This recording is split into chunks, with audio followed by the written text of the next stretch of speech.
Now at 10, the reasons behind a Missouri representative filing a redistricting bill in the midst of other state redistricting controversies. Plus, students at a Joplin high school get a glimpse of their possible future thanks to the Career Academics program. And a Carthage nonprofit celebrates 25 years worth of community service. The 4 states' most watched news starts now. Missouri lawmakers are back at the Capitol for a special session focused on redistricting. This is KOAM News at 10. I'm Tanya Bach. Representative Dirk Deaton filed House Bill number 1, which lays out new congressional boundaries. The push comes after Governor Mike Kehoe called legislators back to consider changes ahead of the 2026 midterm elections. Deaton says the new map balances urban and suburban areas, while critics argue they could weaken the influence of urban voters in places like Kansas City and St. Louis. The proposal is currently moving through the State House. This is a better map, and it's a better map in a variety of ways. For example, it splits fewer cities and fewer counties than the current map does. I think it's great that this map actually does pair in some cases suburban, urban, rural. These are, some would say they aren't, but I think these are communities of interest in metropolitan statistical areas. We know it's not just the city core. The bill has the support of many Republican lawmakers that is currently moving through the Missouri State House. Meteorologist Lindsay Gaffney joins us with a first look at your weather. Well, we've had rain showers across the area all day today. Now you can see starting to dwindle down, especially in the Missouri side, and our central southern counties have had a break from the rain, but we are seeing this next band of rain moving in. These are going to be moderate showers to maybe even heavier showers. We're looking at about a ½ an inch to about an inch of rain per hour in the yellow to orange. That's Fredonia to Chinook. Going to head into Erie coming up next, and Parsons in the next couple of hours. Now, you can see a few areas where we're still seeing some lighter showers. Stockton, Nevada, just north of Lamar, a few light showers to just maybe a mist and some sprinkles. Most of the day today, it has been pretty consistent with those light showers where you need your wiper blades on the lowest setting. So we've only seen about a ½ an inch to ½ an inch of rain accumulation. That's from Joplin, Nevada, Monette, Miami, Pittsburgh, close to an inch of rain just north of Pittsburgh. Bartlesville seen about 4 inches of rain. Now we do still have a couple more hours to get through, but it all trails off overnight tonight, and we're back to beautiful weather for the weekend. I'm going to have a look coming up. All right, thanks, Lindsay. Joplin High School and Franklin Tech announced a new career academy. There's 5 different career courses each student can choose from. Each freshman will start in the freshman academy, and at the end of that year, they'll choose a path they wish to follow. Coursework will center around the direction each student chooses. Now, students are not locked into the academy they choose at the end of their freshman year. Each semester, they can switch if they want to. The Carthage Chamber of Commerce cuts the ribbon honoring Innovative Industries Incorporated's 25 years in Carthage. The company was founded in 1969 and helps employ people with physical and mental disabilities, offering production support for a number of businesses throughout Carthage and Joplin. Well, Colgan takes on Girard in tonight's Game of the Week. Friday night football kicks off in just a few minutes. But first, a new forensics lab is coming to Pittsburg State. Find out how the 53,000 square foot facility will help fight crime. The Kansas Bureau of Investigation breaks ground on a new $42 million regional crime center and forensics lab at Pittsburg State University. The goal of the new facility? To enhance local law enforcement capabilities and serve as a training center for future investigators. KOAM's Mitch Adams spoke with officials to find out more about the project. Although the Kansas Bureau of Investigation is headquartered in Topeka, a new regional facility is in the works at Pittsburg State University. The planned $42 million facility will be a regional crime center, forensics lab, and training center. A laboratory can make certain that someone who is arrested, that arresting officer has the necessary evidence to see that that person gets convicted. So this is a win for Pittsburg State University and the region for economic growth. It's a win for law enforcement for the necessary tools, and it's a win for the citizens that they can live in a safer place than they otherwise would. According to officials, the Regional Crime Center will help local law enforcement be more efficient with evidence and prosecution. Kansas law enforcement is going to have excellent forensic science and evidence evaluation here. And that's how we put people behind bars, is we have to have a facility like this to do the forensic science. The facility will also be used to train the next generation of law enforcement and investigators. New buildings, new technology, new equipment, that attracts students, provides a better education. We're going to do our part to try to make certain there's additional resources for equipping this building. So, I mean, a building can be a building, although if it's attractive, if it allows the space and has the right equipment, it can be very educational. Construction on the facility will begin in October of this year, aiming to be complete in spring of 2027. In Pittsburg, Kansas, Mitch Adams, KOAM News. Once the project is complete, the facility will also be the new home of the Pittsburg State University Police Department. Well, a little later, the Bulldogs take on the War Eagles. Ryan and Ben will have highlights from that game and more when Friday Night Football kicks off in just a few. For 84 and 2,000 cash. It has been a rainy day today. We've had rain showers most of the day, sprinkles, overcast skies. We can go ahead and take a look at our current radar, see what's going on out there. Few lingering showers out there in the northeastern parts of our Missouri counties, but we also have another round of moderate to even heavier rain showers pushing in right now. You can see moving into southeastern Kansas, Fredonia, Chanute getting some heavier showers. Now taking a look at Seneca, Missouri, you can see out Indigo Sky Casino and Resort out in Seneca, Missouri. We're getting a little dry out there, so we're going to have another round of rain before our time is done tonight. Now temperatures only got up to the upper 60s. This is 20 degrees below average, 20 degrees where we should be this time of year, and actually 20 degrees cooler than it was this time yesterday. Now tonight temperatures are going to drop down to the lower 50s. Today we were in the upper 50s, so it's not a huge difference tonight. We do have those rain showers lingering, but they will end around 4 a.m.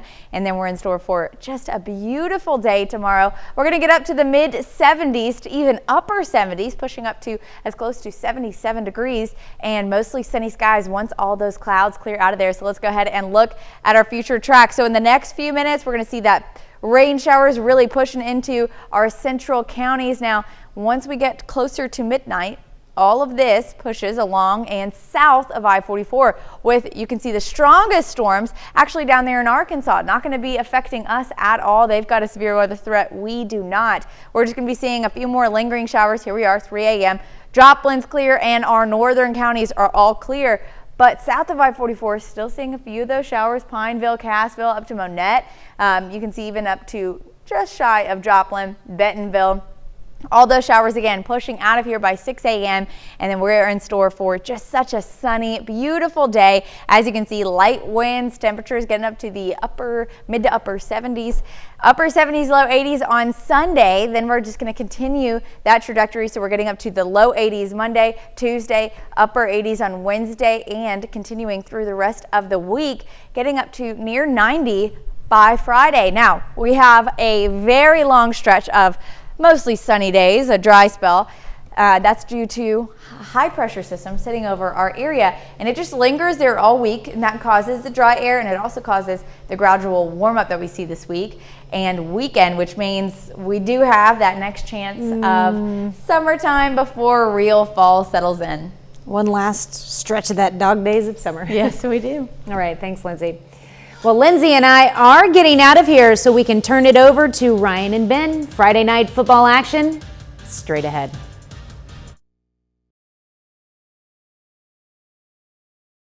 You're watching 4 State Friday Night, proudly sponsored by Sticklin & Sticklin Law Firm, GN Bank, Crockett, and Neosho County Community College. Welcome into week 2 of 4 States Friday Night. I'm sports director Ryan Blank. While it may be week 2 for us in the studio, it's opening night for football in Kansas. Let's start with our KOAM game of the week here in our backyard of Pittsburgh between Colgan and Girard. Panthers coming off a playoff sectionals appearance a year ago. Opening drive for Colgan, 3rd down and long. Karsten Simmons looking for Brady Bedart, but Trent Ogbenin, he'll break up the pass to force a punt.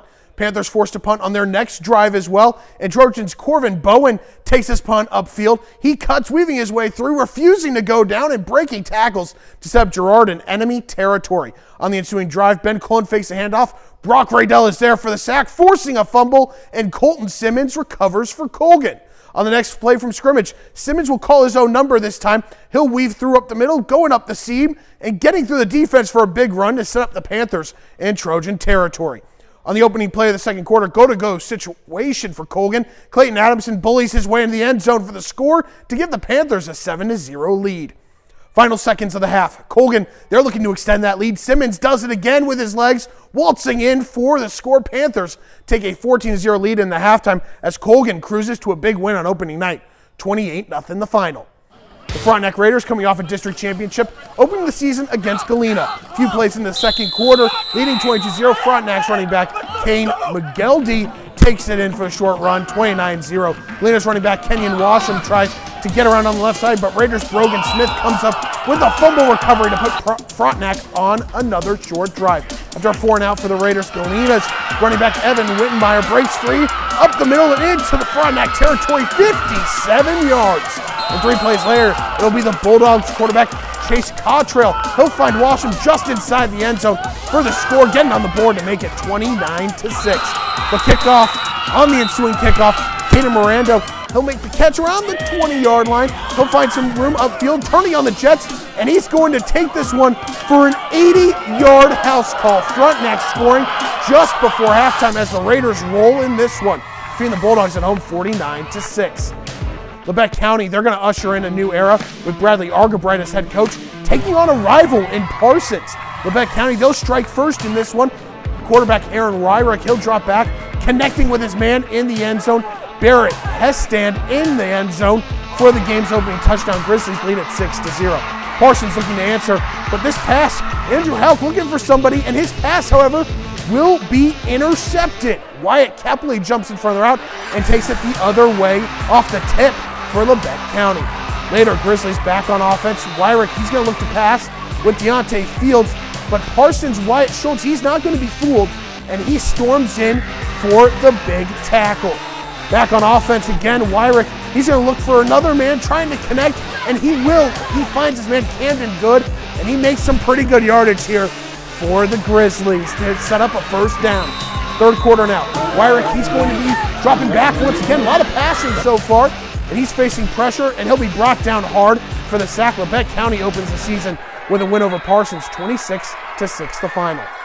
That's only a taste of the matchups we have on this Friday night, so stay tuned as we'll cover Missouri and Oklahoma games after this. But first, look at some scores from around the region.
With Crawcan's multi-gig internet.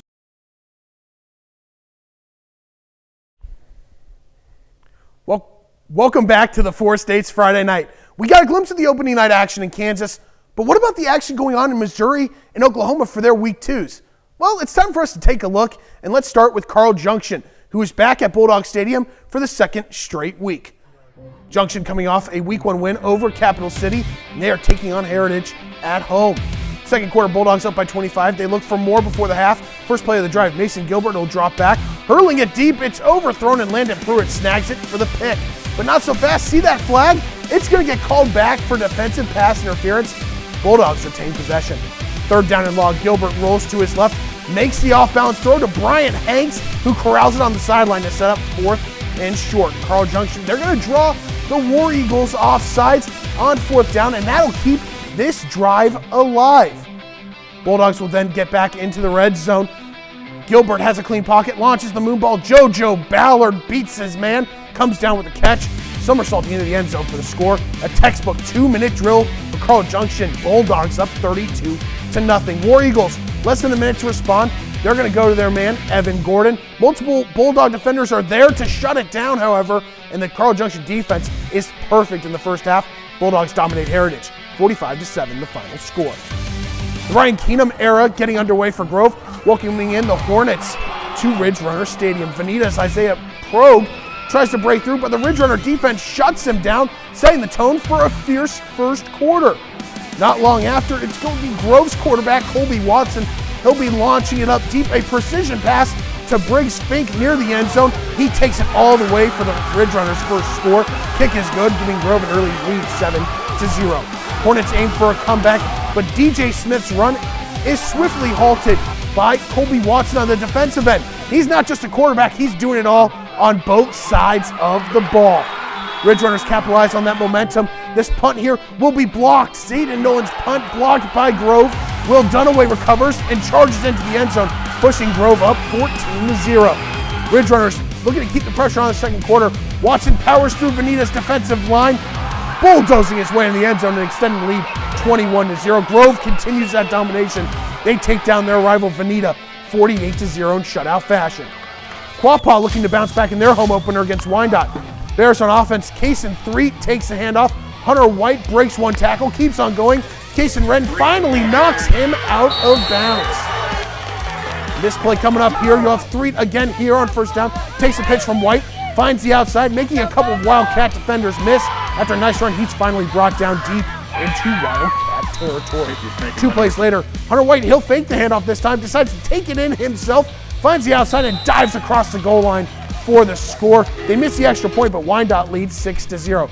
Next Bears possession, Hunter White wanting to go through the air this time.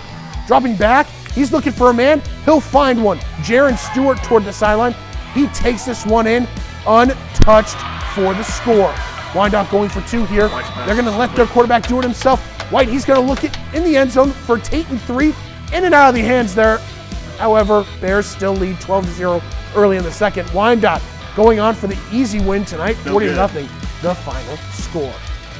That'll do it for this week's edition of the Four States Friday Night, but we aren't done yet. Press Box premieres for the 2025 season coming up at 10:30 on the Four States CW. We'll have all the action from tonight's show and much more, including takeaways and a look ahead to next week. Thanks for watching the Four States Friday Night. We'll see you shortly on the CW.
History came to life for some kids at the Crawford County Historical Museum today. At the Cow Creek Border Wars event, students experienced life during the Civil War. As KOAM's Lonnie Walton reports, Union and Confederate soldiers walked the grounds once again, not for battle, but for education.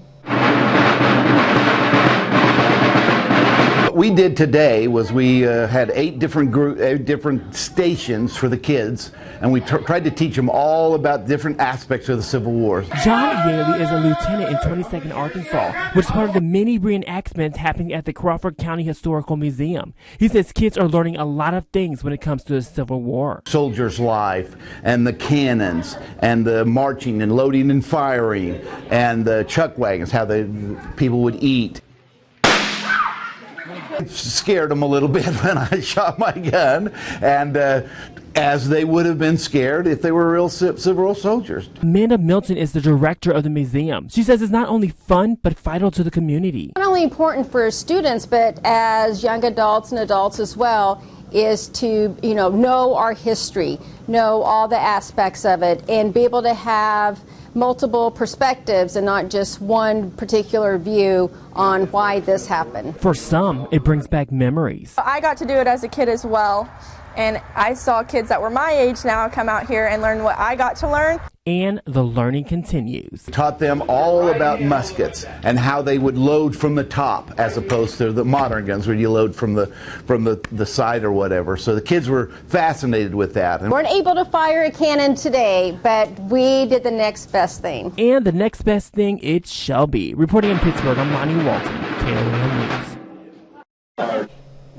Well, Minton says tomorrow visitors can come out and see what it's like to experience camp life during the Civil War era. The event runs through Sunday. Maybe experience some Dutch oven cooking. Well, they'll get some nice weather for it because this weekend is going to be phenomenal. We're going to be in the upper 70s Saturday, upper 70s to low 80s on Sunday, and you can see that nice long stretch of sunny skies, but also taking a peek at next week and weekend. We're going to get our taste of summer back next week before real fall sets in. All right. Well, thank you for watching. We will see you tomorrow. Have a great evening and an even better weekend.